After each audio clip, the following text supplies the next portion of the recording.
We're all from some place, and yet we all don't feel connected to being like growing up in a place where we spent our childhood or adolescence. Because it was predominantly Black, you got to see the crack addict and you got to see the CEO. There was no sort of like, I can't be this or I have to be that. I found myself being incredibly proud. When around this time, I started to realize that I was gay. Were you out in that regard? Did you tell anybody about this?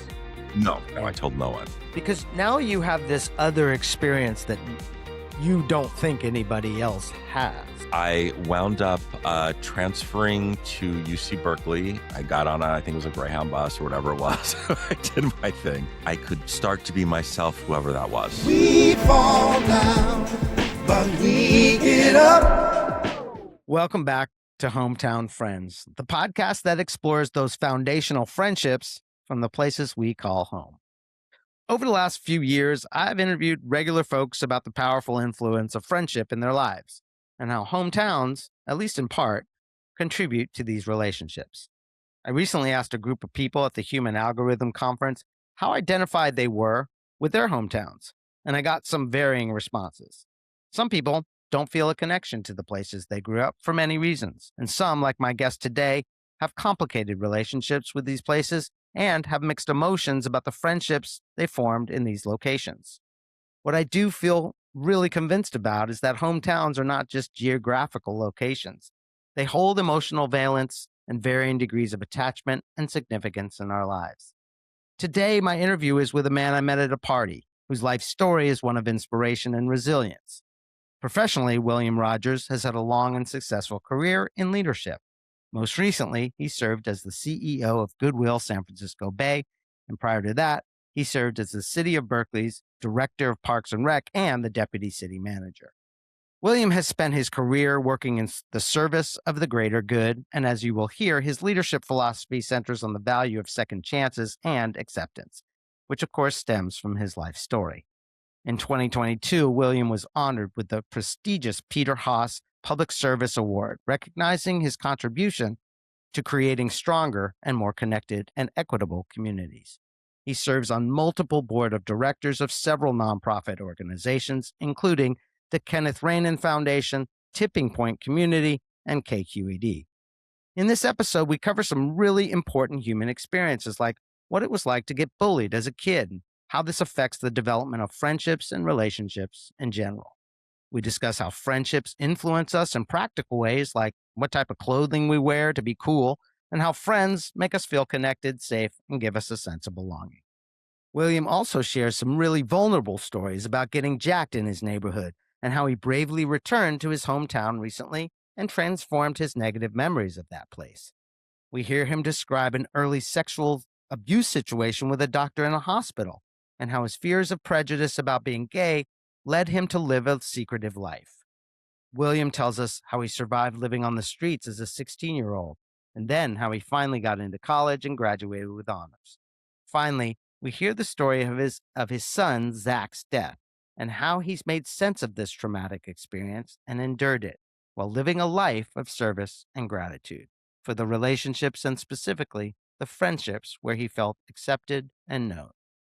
Through this conversation, I think you'll get a chance to know a truly inspiring person who models growth through gratitude. And if you do, please take a moment to like, subscribe, and share this with a friend. William Rogers, welcome to the Hometown Friends podcast. I'm really excited to talk to you today. Thank you. And I'm really, really excited to be here today. Thank you for inviting me. Why did you agree to be on the podcast, William? The conversation that we had really inspired me to think about friendship. And that inspired me to think about relationships and what makes a relationship and what causes that relationship to develop into a friendship. And what does that even mean? And then it got me thinking about the relationships in my life and how that informed so many of the friendships I was able to have or not able to have because of those early relationships that I had, even in my family. And so it just all was incredibly intriguing to me. And I was like, oh my God, this sounds really cool. And I want to be part of it. Awesome. The other thing is that you were talking about hometown friends and the importance of hometown friends. And I was really struck by there's friends that are longer term friends and there's friends that are shorter term friends. And I'm not sure that they're less important if they're shorter term. I think they're different, but I do think they're not less or more important. So I agree with you. But let's get into this because Okay. I do want you to talk a little bit about the work that you have done in our community and then sort of the current version of yourself here. So, I've worked I've worked for a number of nonprofits, doing work with youth, sort of, that I think has probably been in some ways sort of healing and in sort of knowing that working with young people who, I know what it's like to be in those situations and sort of helping people find their way has been really rewarding. I worked for the city of Berkeley for 17 years and did everything from I started with HIV and AIDS, and then I left for a year, and then I came back, and I was in public health for 5 years.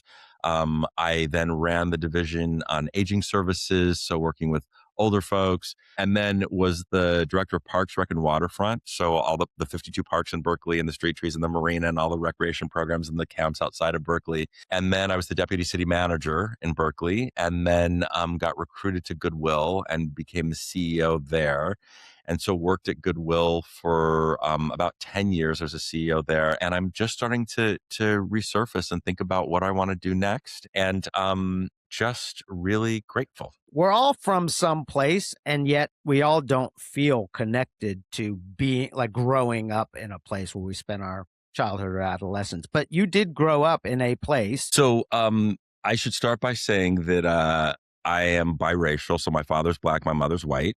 My mother had a failed shotgun marriage when she was 24. And so wound up having a daughter who was white, who was my older sister. And then there were the three of us who are biracial. And my parents chose to raise us in African American communities because, for maybe obvious reasons or not obvious reasons, but it made sense. Um, and so part of what I'm very proud of about the place that I grew up in is that it was a middle class black neighborhood.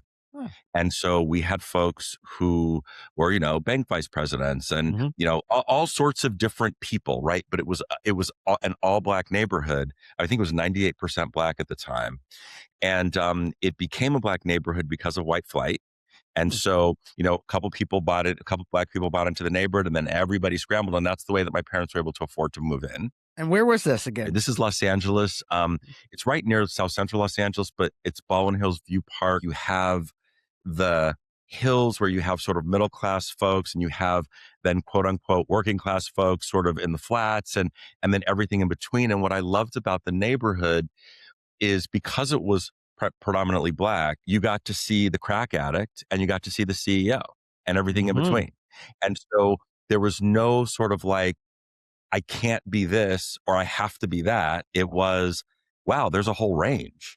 And I get to sort of choose, ideally, I get to choose sort of where I want to fall in that range.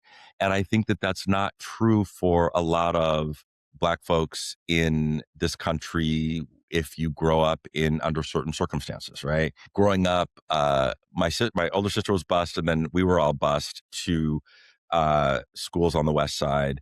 And people really had such negative connotations about who lived there and what was going on and wasn't safe and all of these things. And I remember people saying, well, Black people don't do well on tests. And I'm thinking, well, God, this dude over here is a doctor. He must have done well on his test. And so it was a way to also counterbalance some of the sort of racist ideology and sort of thoughts that people had. So I found myself being incredibly proud of being able to be a part of that neighborhood, even though it was one of the most difficult times in my life.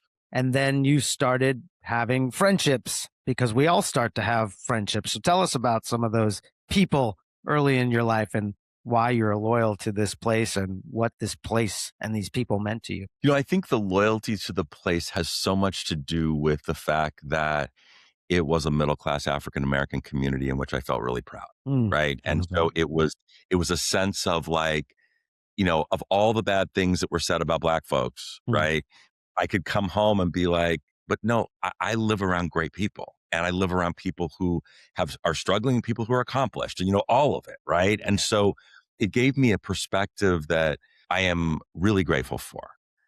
Because as I said, you run into the crack addict and the CEO, and everybody's sort of part of the same community. They don't live necessarily right next door to each other, but all part of the same community. I was born in something called the jungle, which used to be called the jungle for its beautiful tropical plants, and then started to be called the jungle because of the people. Wow. And then we moved to a place called Ballin Vista, which is, and we lived on this street called Sycamore. And I met this kid down the street. His name was Billy Cook, and he was my best friend. Nice. Shout out Billy And we Cook. played dinosaurs, and we, played GI Joe and all the things. We rode bikes. We did sort of all the things, right? I loved him. I don't know, a few years later, I mean, I was probably 7 or 8.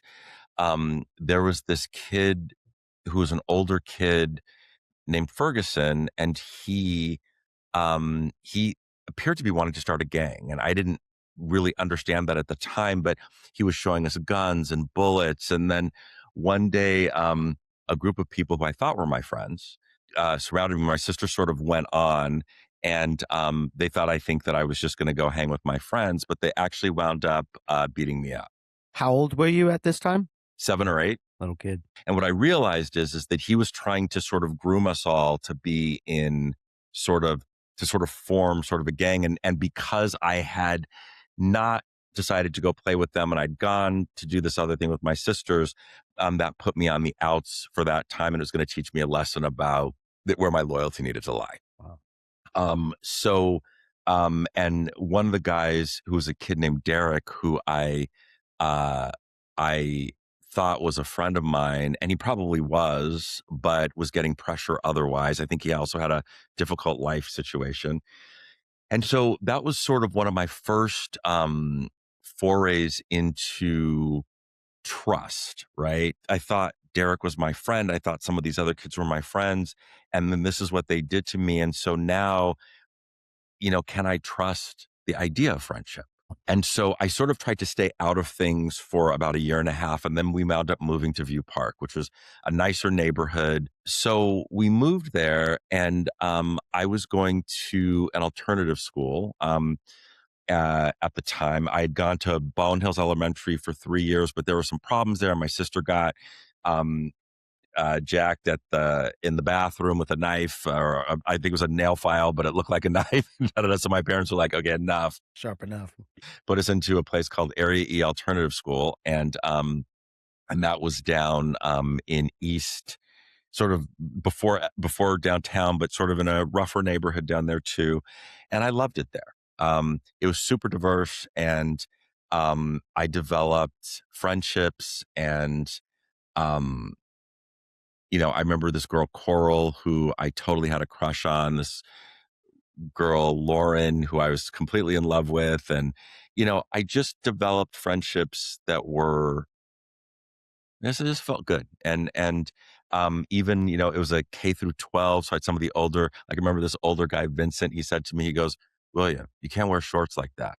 You got to wear your socks all the way up to your knee, and you got to have longer shorts, man." I was like, We okay, thanks. we le- we learn things from other people, like, and We that kind of feedback actually is very very strong and influential.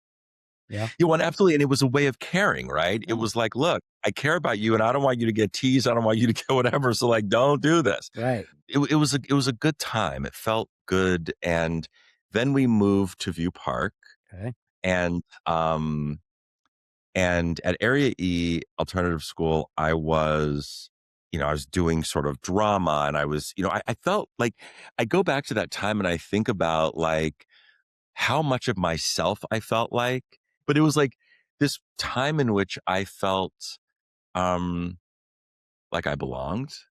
and had a level of freedom that I don't think I'd really felt. In this situation, all of the kids in my particular, sort of section of the neighborhood knew each other.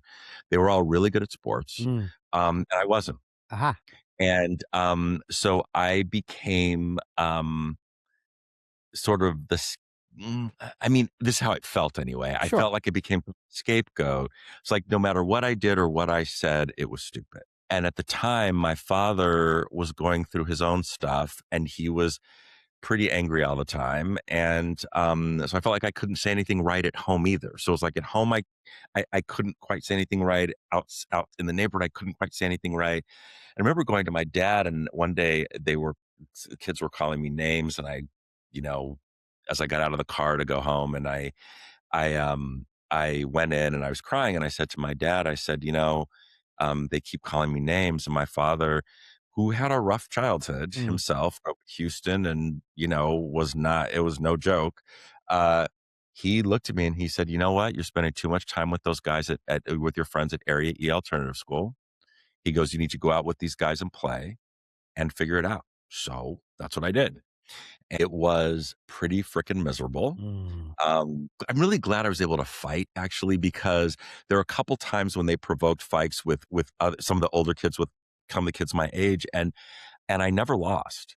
And so it was kind of like, oh shit, like, like, well, we think he's like a wimp or whatever it is, but actually, so it was an interesting little dynamic there, but definitely one that was painful.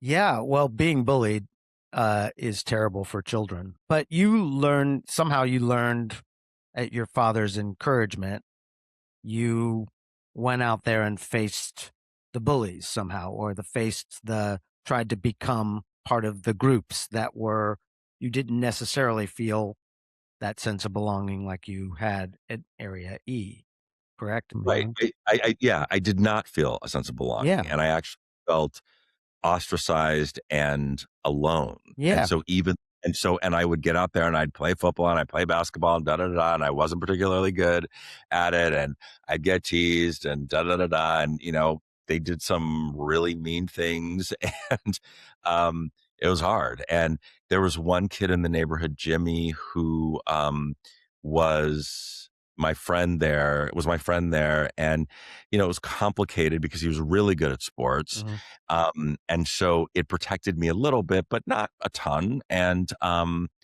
And he was dealing with his own stuff, right? of course. So, but we spent a lot of time together, and so I felt good about that. But I also learned both at home and outside that the way to belong was to subjugate myself, Wow.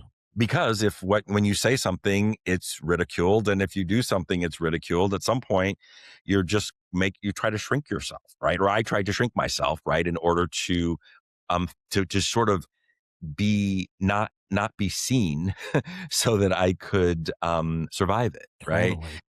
Spent several years just sort of not talking, just being like, you know what, it's not worth saying anything. It's not really worth doing anything that would sort of cause me to be seen. Yes. and and and so I didn't. And I went through 3 years at Paul Revere Junior High School, which is in Brentwood. I was bused there, and at the time, I'd been identified as gifted, Okay. right, in Area E Alternative School, and I'd taken some test or whatever it was, and so got to now seventh grade, because it was seventh, eighth, and ninth. There was so much racism at the school by the staff. Wow. Um, it was incredible. So like they said, well, we don't think that the black students are quite up to par in terms of a gifted program. So we're going to set up a separate one. So a separate program for Black gifted kids? Yeah, for black gifted kids. Right. But, it was all the things, right? LA was very segregated at that point, Mhm. and people lived on the west side and the people who lived other places. Like that was not the way it was. And having everybody bust in, and the people who were bust in were both from places like Baldwin Hills and View Park, but they were also from, other places. Yeah, And so there was a mix of folks coming in. So it was just really interesting. And so that created a sense of not belonging, totally. right? Yep. So went through that, and I wasn't particularly happy through middle school. And around this time, Okay. I started to realize that I was gay. Mhm. And And so that then pulled me further out Yeah. of peer group. Um, and now I'm trying to fit in, but also I have this secret where I realize, oh, I think I'm attracted to boys. And so now I'm I'm now trying to hide this fact. And so I spent a lot of time just outwardly being very angry. Just like people would be, because that's powerful, right? If you're angry, people are like, God, he's so angry. Whoa, stay away from him, right? So I spent a lot of time being very angry, which definitely affected the friendships that I was able to develop. Um, but it was protective. And that made junior high difficult. Mhm. Were you out in that regard? Did you tell anybody about this? No, I Yeah. told no one. Yeah. And in fact, when I was 14, I was volunteering at a hospital, and I had just gotten my 100-hour button. I'm super excited about that, and there was a doctor who kept coming onto the floor, and he would stare at me for long periods of time, and I was like, I don't know what that was. But I also knew that I had a bit of an attraction to men. So I wasn't sure, like, is that what this is and what's happening? And so one day he came into me and he said, you know what? I want you to meet me downstairs at da da da da. And I said, okay. And so I went and I got pulled into a bathroom, and that would be my first sexual experience. Wow. And it wasn't necessarily a good sexual experience. Yeah. And I was only 14 years Yeah. old. It was awful and I felt terrible, but I also knew that I had an attraction to boys. And so I thought, well, maybe this was my fault. And then, I don't know, like a month later, he came back and he goes, hey, I want you to meet me downstairs again. And I left and I never went back. Yeah. And my mother was like, honey, you love volunteering at the hospital. Why aren't you doing that anymore? And I'm like, oh, I just don't like it anymore. Yeah. And she was like, and so I didn't tell her until I was in my mid 30s, Wow. what had happened. And she was so mad, I bet. not at me, but at she goes, what was his name? Of I'm like, Mom, course. I Yeah. don't remember. Wow. And so, but the point is, at that time, it complicated things because, this point at which I was told what to do sexually by this guy who was in his mid 30s, who had authority and everything else, and had things done to me that I was not expecting and didn't even know were possible. Yeah. And so I felt just deeply ashamed and hurt and confused, and also feeling like, so that actually pulled me further out of my peer group, I bet. because all of a sudden I'm like, okay, I've just had this experience. I can't tell anyone. I think I might be attracted to boys. Maybe this was my fault. Da da da da. Da. So I'm now sort of retracting even more. Because now you have this other experience that you don't think anybody else has. So you are, as you 100%. say, we feel different than anybody else at that level, at that point. Yeah. Yeah, yeah, we do, It's and so I did, sad. and so I felt like it is sad. It's very sad, Mm. actually. So I was supposed to go to Pacific Palisades High, and I told my parents at the beginning of the summer I'm not going, and they said, my dad was like, the hell you're not going? And I'm like, I'm telling you, I'm not going. And so we can either figure out something now or not. And, for me to be that strong willed, given who my father was not a man who you messed with. That was pretty interesting, but he was kind of like, whatever, little boy, you're going, you're going to go where I tell you to go. And what was behind your thought that you're not going? What was the narrative there? I couldn't handle it anymore. Like, it was like I was angry all the time. I felt like I didn't belong.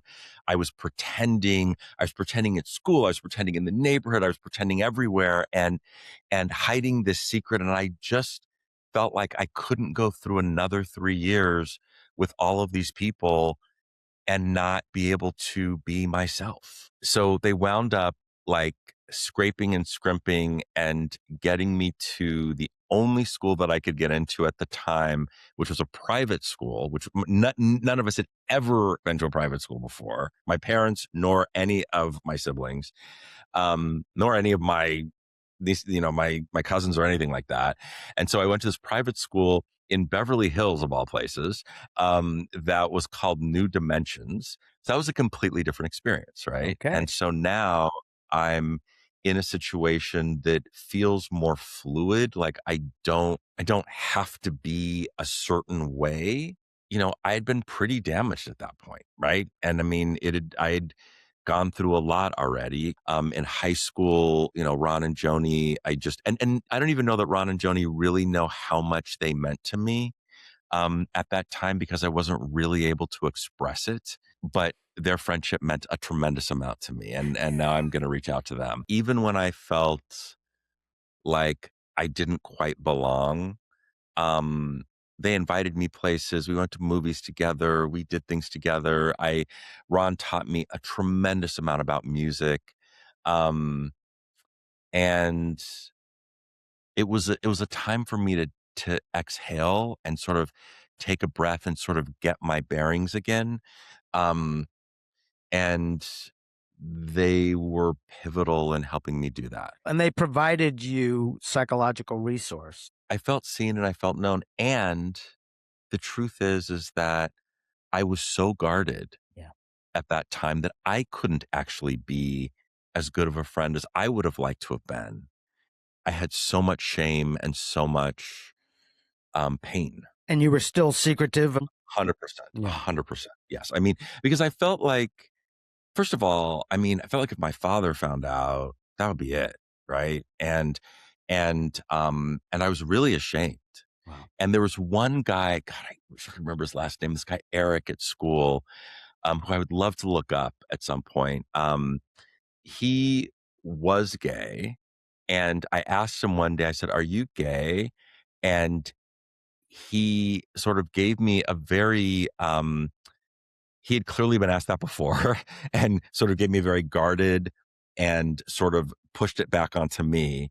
Um, and, uh, and it's a shame that I couldn't have said to him, I think I'm gay. Mm-hmm. Because if I'd been able to say that, um, the conversation would have gone really differently. If you had But shared your own vulnerability, he might have been Yeah. willing to share his. 100%. That makes sense. 100%. Yeah. And so, but I was too scared. So basically, I was struggling a bit. My parents sent me to a psychologist. Psychologist was a friend of my dad's. I told the psychologist that I might be attracted to men.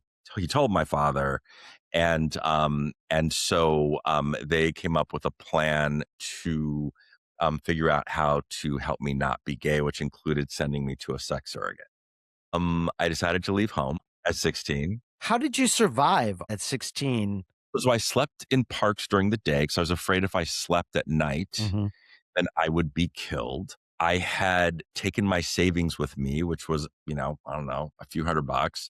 And I had, and was just really careful about food and all the things. I sort of had this expression I wanted to express my sexual orientation and not really sure how. And so, wound up being in some situations with older men that was really, really not good.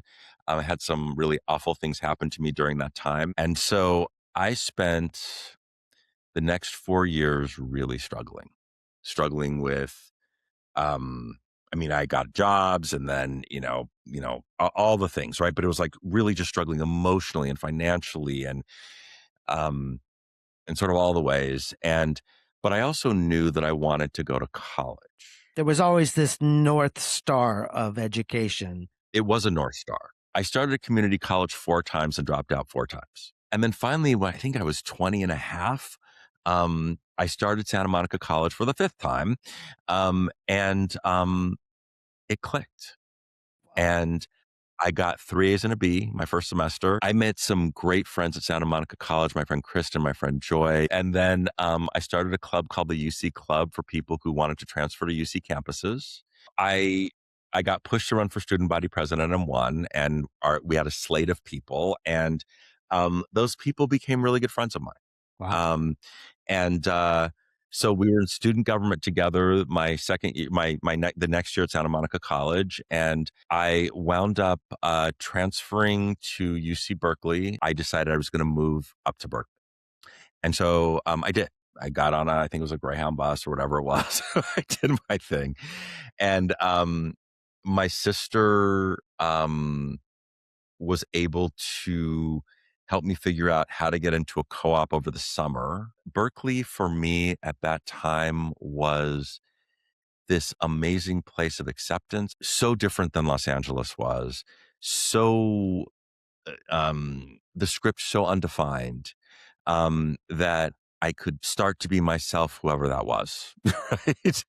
And found a sense of freedom in Berkeley that I had never really felt before and had not really known. Hmm. The challenge there was a couple things. One, I wasn't in the dorms because I was a junior. Okay. So didn't get all the friendships that you would develop in those first 2 years in the dorms, right? So I lived in co-ops, student co-ops, and I had some really good friends in college. And now I'm thinking like, God, there's some people I should reach out to. All these people in um, our lives, they've made such a difference, and somehow they come and go, don't they? yes, it's really interesting, and that some of these people were super important to me during that time.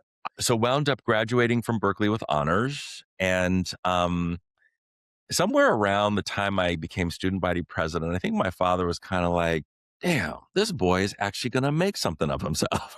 Right? And so he came to my graduation, and he wrote me the first and last card that he's ever written me, which I still have, and told me that he was proud of me. Oh. And that was huge, right? I mean, he was somebody who was very hard to please and so it was, that meant everything to me that he was proud of me. No matter Uh, what, we always want to please our parents. we And do. somehow, We I do, think and all somehow kids want that, are driven to please their parents. So that was a great validation that he gave you. He gave you a gift. And of course, he's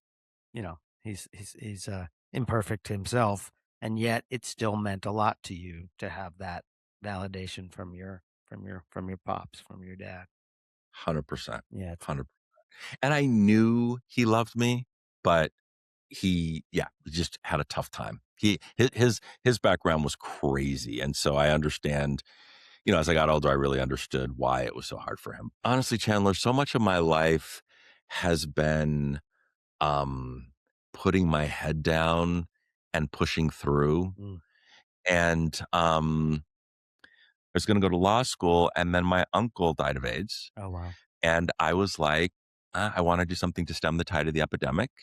And so I wound up going to work in San Francisco, doing a bunch of HIV and AIDS work, and then wound up getting a master's degree at USF in organization development. Started, learning how to run organizations and sort of working nonprofits and all the things. Difficult time of my life for a whole bunch of different reasons. Met my ex partner, and then we adopted 2 kids. Was a gay father. Oh. Um, so and it was at a time when there weren't a lot of gay men raising children without women, or there were gay men who had been in relationships with women, had children, and that kind of thing. The other thing that I want to say, and I think is really important it's been an important thing for my life anyway, is that the neighborhood that I grew up in, where I sort of felt like where I didn't belong, and I felt like sort of I just couldn't do anything right. Recently I'm on the Facebook group from the people in that neighborhood, and those folks, some people still live there because they inherited their parents' houses. Some people moved away, but all those people are still really connected. And so, I've stayed on that, and I don't know, it was like 6 months ago or 8 months ago or something like that. There was a block party in LA, and it was announced on Facebook, and all these people who I had known back then were said, "Oh, well, I'm going to be there. I'm going to be there. I'm going to be there." And I'm like, "Well, you know what? I'm going to be there too." Wow. And so I wound up going, and this was the first time I'd seen these folks in 45 years. I don't know. It's been a long time. Hmm. And but I decided that my memory of that time was a traumatic one of trauma. And I decided that I didn't want the story to end there. I didn't want the narrative to stop there. And I had no idea how it was going to be received or what was going to happen or any of that. And I was still operating from the place of a 15-year-old, right? A 14 or 15-year-old, emotionally. And so I went, and first of all, people were so warm and so happy to see me.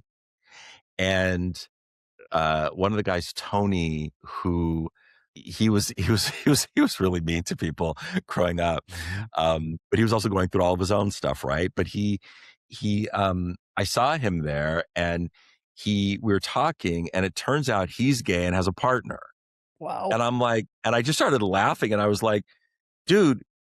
You put me through all this garbage and you're gay? Are you kidding me? And he was like, I know I was terrible back then. I'm so sorry. Da, da, da, da. But it was like this beautiful healing moment where I got to see the people who I grew up next door to again, got to give them hugs, and everybody was really happy. And all the people who seemed so big to me at the time, I was taller then. And it was like, we were coming together as adults in a way that I still, I think, I was still stuck in that time emotionally, and not like, obviously I'm further along emotionally than I was then, but I'm saying like, in that memory. And so by going back and being able to hug people and say hi and to reconnect and to realize that none of that was about me that happened then. No. It was about all the things that everybody else was dealing with Yeah. themselves. And what it did is, when I think back at that time now, I don't think about it as a traumatic time. It really Right? It doesn't. redefined how you actually see your childhood. That's Yes. so 100%. incredible, William, because so many people that I've talked to have these durable negative and or positive feelings, but the negative ones are extremely durable. So if you bullied me, I hate you forever. I'll never forgive that person who bullied me. And they have no idea who this person has become or That's right. why they did that. But you, with this story, are bringing up that you can redefine how you actually see your past by integrating a new narrative into it and knowing someone's current person. 100%. 100%. Because now, in fact, Tony's coming to visit. He's going to stay with me. Right? That's fucking beautiful. And so it's like, so our friendship is going to build from here, right? I have so many warm feelings now for the people who I got to reconnect with. And when I go back down to LA, I will see them. And so it's completely redefined. It's completely redefined how I see my childhood or that time during my childhood. That's like, it, and it feels so, beautiful, honestly. So my whole experience of that neighborhood experience now, I don't see that as negative. I don't hold it as negative any longer. It's just like, I don't hold it as I know what happened, and what happened was hard, but I don't hold it as trauma anymore. And that, to me, is so freeing. It is so freeing. That's agency. That is the ability that you can now see your past differently. Some people can never do that for various reasons and never even want to even try. But the internal strength of your growth here to be able to and what you learn from doing that has to be profoundly important to as you grow into your next phase of development. Yes. It's brilliant and beautiful, as you said, and really speaks to the human experience of growth and how Yes. we can keep growing and keep learning new things and bringing more awareness to our lives. So it's a beautiful story of bringing a new awareness to your life. And now I know you're a father and and a partner, and I love all the stories that you're telling about your life, and you're making these connections. redefining our ways of being and our history.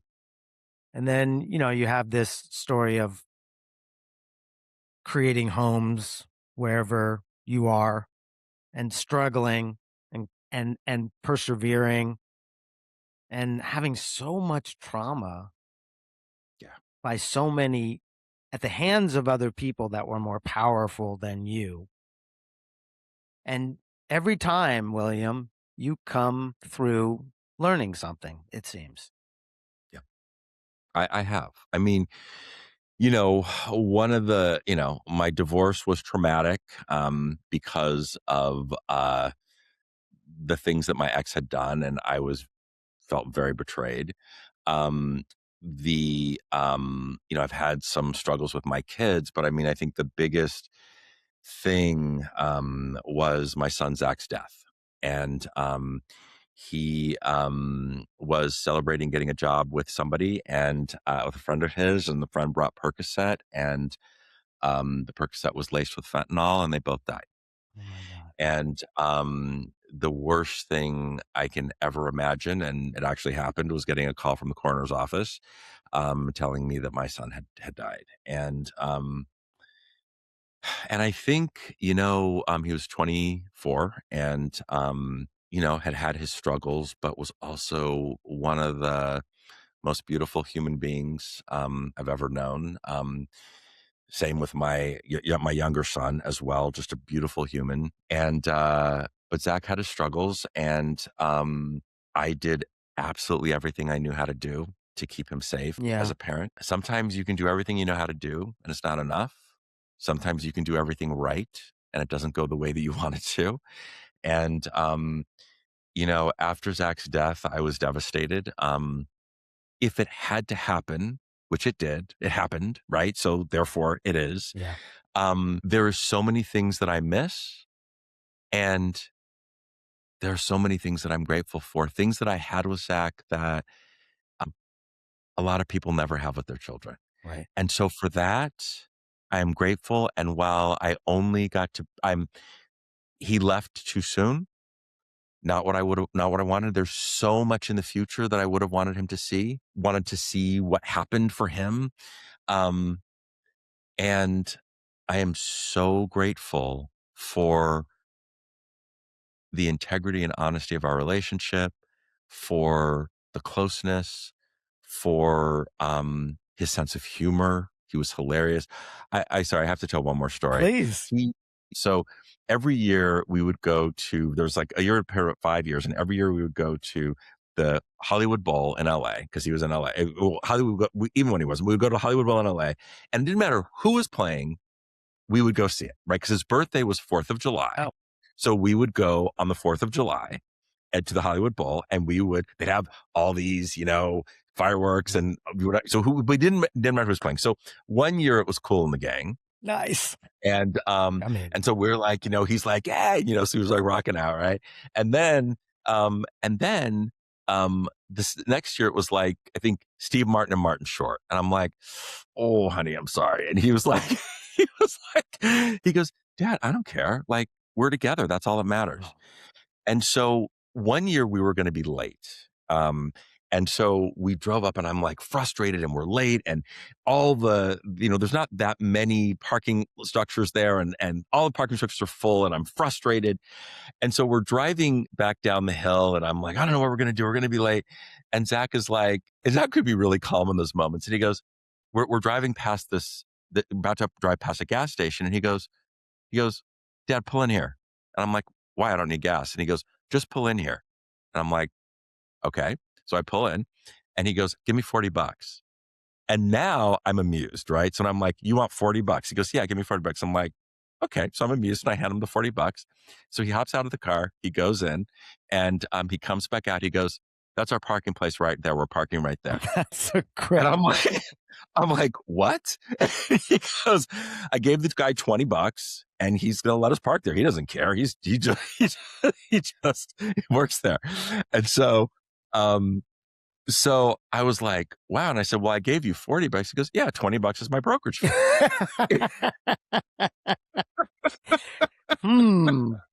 Apples don't fall too far from trees, I guess. your, your kid, what a great story about Zach's sort of creativity and ingenuity and connection to you.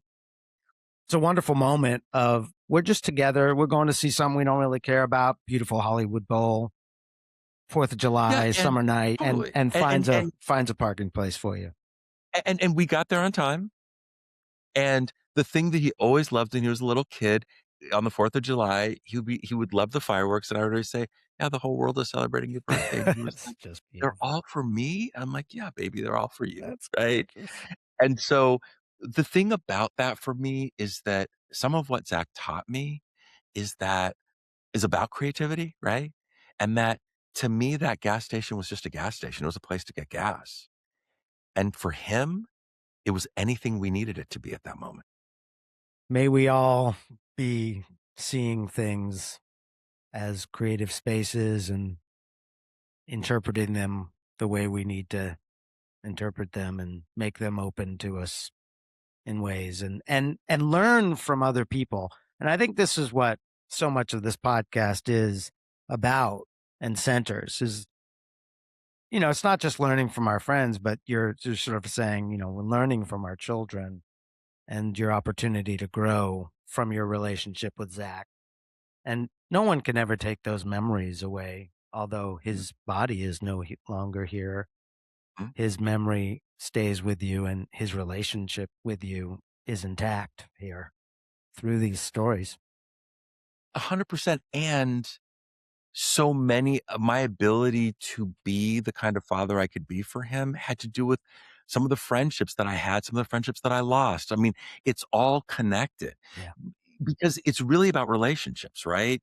And even if like I am Zach's father, I'm Kenyon's father, but there is a friendship in that again, not trying to blur the lines, but there's a friendship in that. And as your kids get older, there is becomes less about this like sort of parent child thing and more about what is the relationship and sort of this friendship that you develop um over the course of life.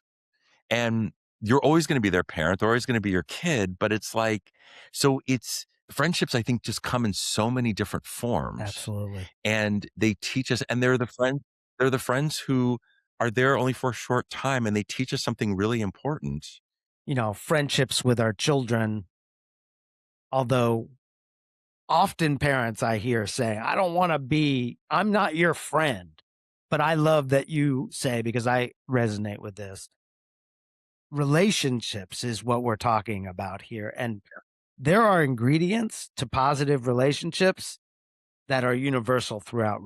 Yeah. And there's a lot of positivity that's got to come from relationships. And sometimes that positivity comes from hard feedback or, what a sort of traditional parenting hierarchy might look like, where you're like, let me give you some advice. But moreover, it's about mutual connection and respect and Yes. sharing ourselves with each other. And as our children get older, we're able to share more of our authentic selves with them. Yes. We're able to be more honest. We're able to show, yes, more of our authentic selves, which then allows the relationship to shift into something a little bit different, Yeah. right? Yeah. Because ultimately that relationship is going to shift at some point when we're all older and we need them to be there for us. Yeah. The relationship that we've built over that time is going to be really important in the same way that the friendships that we've built over time and what has happened in those relationships is going to determine so much about who wants to be there. I have friendships that I have ended because they were toxic. They, um, it was ridiculous, Yeah. right? And and I have really decided for myself, I don't want toxicity in my life. I want the people in my life who I want friendships that are give and take. And one of the things that really that it was so fascinating. My friend Kelly, after Zach died, uh, he called me up and he said, William, and I've known Kelly for 30 plus years. And he goes, William, you are the worst person I know to accept things from other people. But here's what I'm going to do. I've got a place in Puerto Vallarta.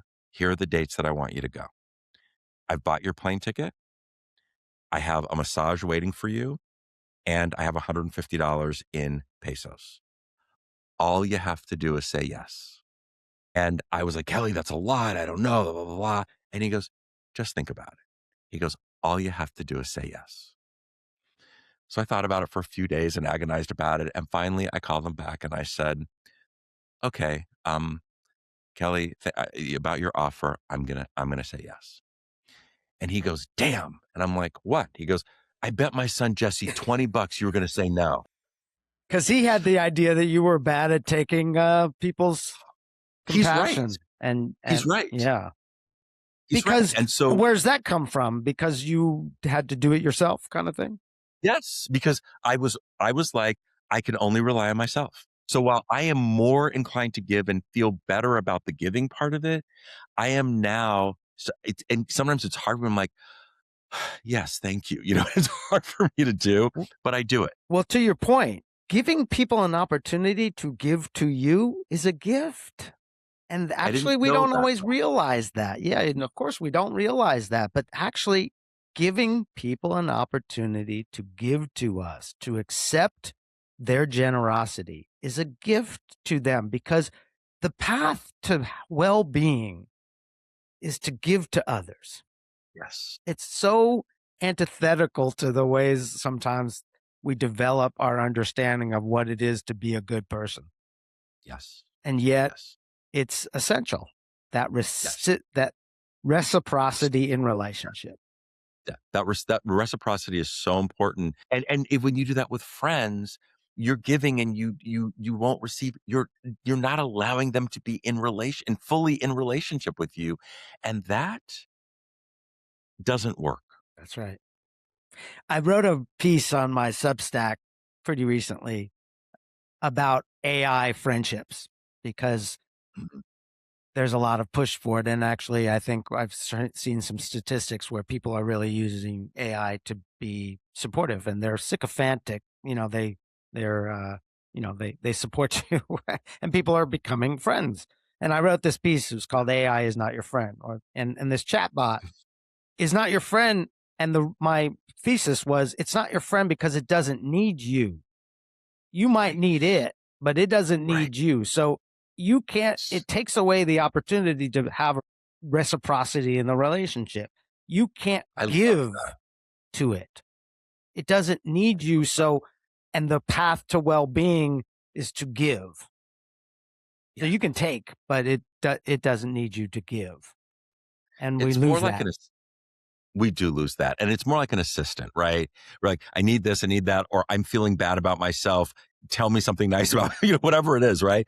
But it's not, you're right, it's not reciprocal. And I love that framing, because that is the beauty of human connection. That's right. Is the reciprocity, and the give and take of it is what that's the beauty right there. Yeah.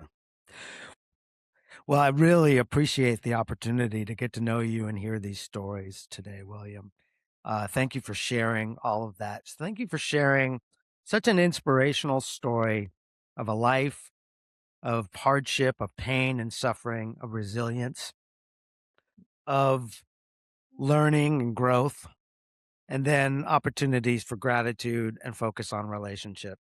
And it was just beautiful to be able to share those things with you. And thanks for being vulnerable.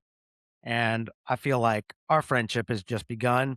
And yet these conversations really lead to, I think, deeper senses of connection with people. So I feel that with you. So thank you. I feel that with you as well. And from the moment that I met you, I felt a connection. And then when I heard about this podcast, I was like, God, what an amazing, interesting, thoughtful sort of thing to be looking at. And just really grateful that that you are you and that you were looking at this and and to give all of us time to reflect on friendship and all that it means to us in our lives. So thank you. Awesome. Thanks for listening to this episode of Hometown Friends. William Rogers' life is a story of growth and resilience. The many friendships of proximity that he made in the neighborhoods that he lived in and the schools that he attended seemed on the face of it to be in two categories: good ones and bad ones. But what William has taught me through this conversation is that neither is true. Friends and all relationships that we make in our lives teach us something significant. For so many people, including myself, childhood included experiences of exclusion and being bullied. For William, feeling out of place and carrying a secret identity, that of being gay, and his fear that the world would not accept him for who he really was, affected his ability to trust others. Those experiences left a lasting emotional memory and shaped his sense of belonging for years. Research consistently shows that supportive friendships can be a powerful source of resilience, and one study even found that one friend can protect against the harmful effects of bullying and victimization, supporting what researchers call the friendship protection hypothesis. Sometimes healing comes not only through friendship, but also through returning to the places where our stories began. When William revisited his childhood neighborhood as an adult, he discovered that his feelings he carried were not frozen in time. The neighborhood looked the same, but he and the people who he had conversations with were not the same.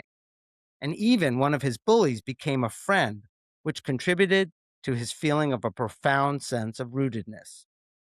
Modern memory research suggests that memories are not fixed recordings of the past. When we revisit a memory, it can be updated and reinterpreted through a process called reconsolidation.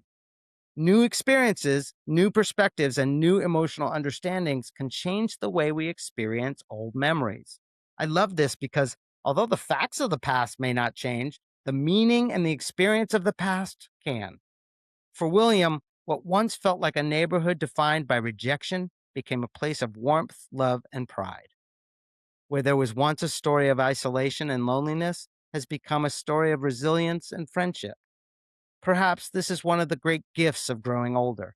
We don't simply just remember our childhood. We continue to reinterpret it through a more wise and mature lens, and by adding new information that helps us experience these memories differently. And if there was just one friend who stood by you through those difficult years, take a moment to appreciate them. Sometimes a single friend changes not only our future, but a way we understand our past. So stay open to new ways of understanding of your own story. And remember, belonging is not just something we find, it's something we can reclaim. So stay tuned and stay connected. We fall down, but we get up.